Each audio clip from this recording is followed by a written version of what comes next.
What's up, YouTube? This is Too Raw for TV.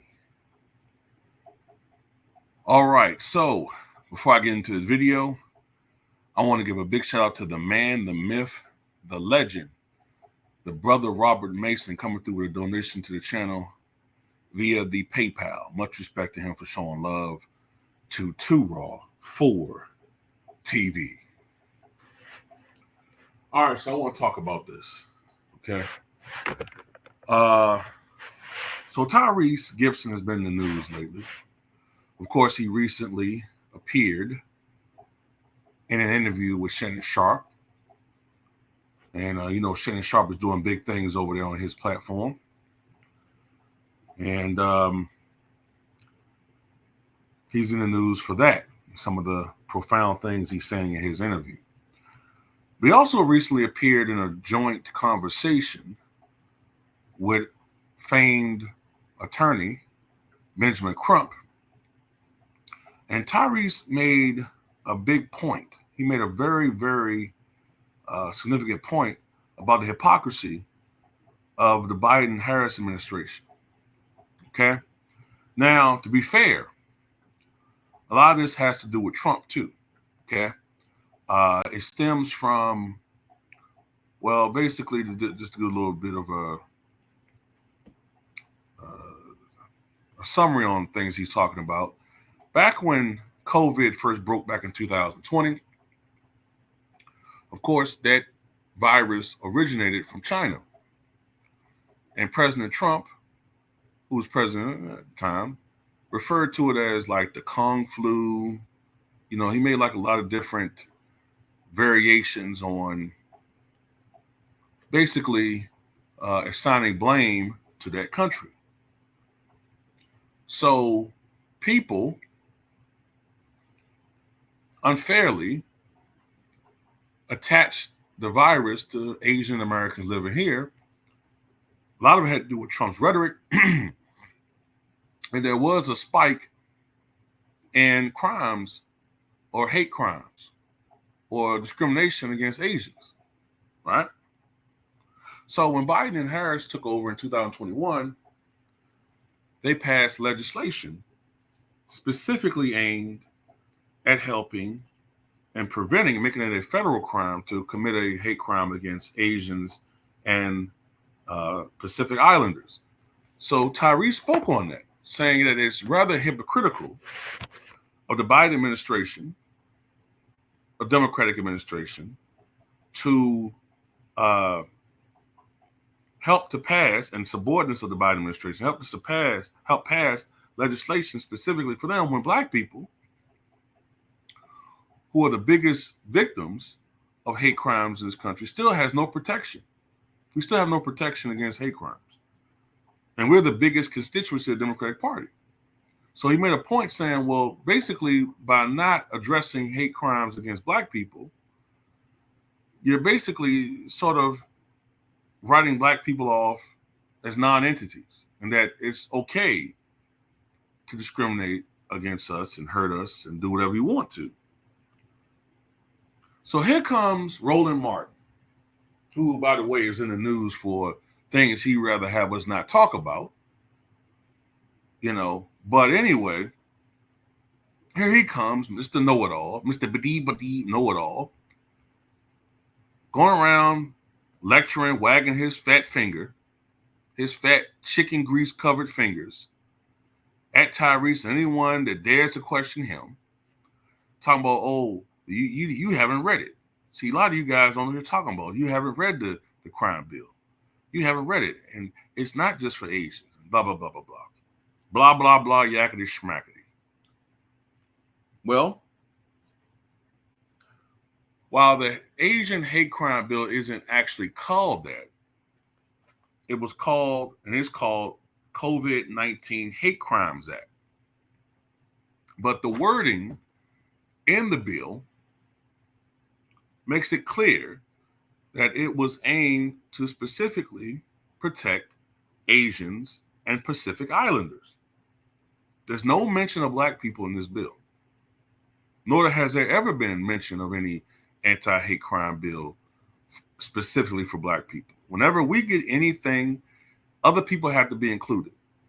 We can't have anything specifically made for us, although other people in the Democratic coalition can have. Asian Americans, Latino Americans, anybody else.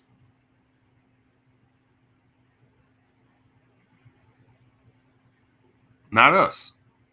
LGBTQ people. Hell, probably short people that ain't black, tall people that ain't black, fat people that ain't black. Anybody else can have something for them except for us. And it's crazy because when you look at the statistics, we are, by the numbers,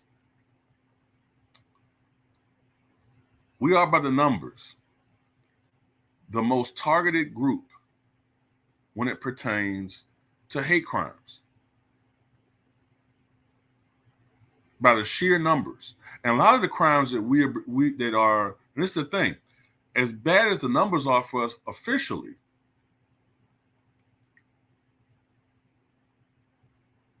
this is the FBI statistics. As bad as the numbers are from a cumulative total, a lot of crimes that we know are hate crimes against black people sometimes aren't categorized that way. So the numbers are really underreported, vastly underreported.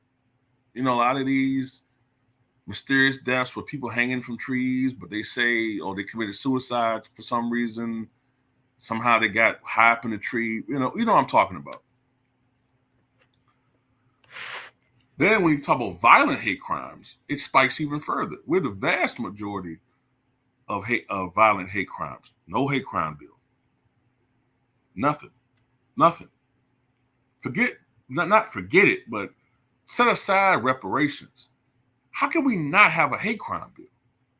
That in itself is bullshit. Then another thing that pissed me off about when they were trying to get this bill passed is they kept showing in propaganda black people, in particular black men, being the perpetrators of Asian hate crime.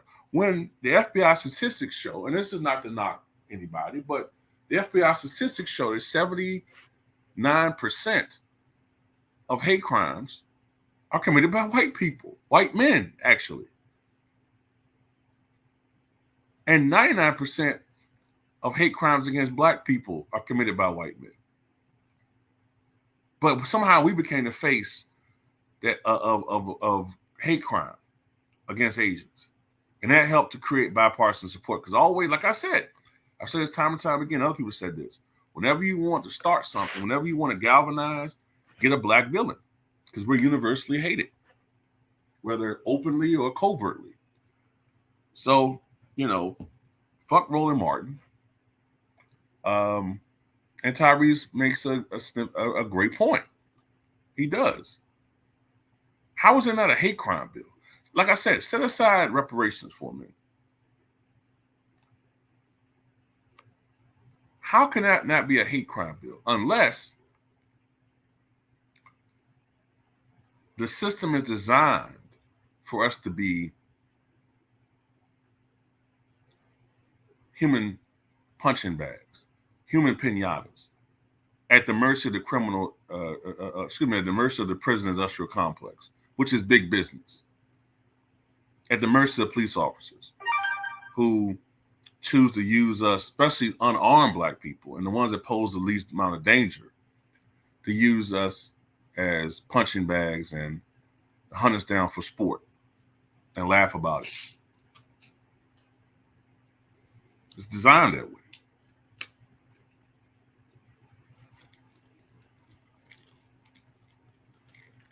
Somebody has to be in power, and somebody has to be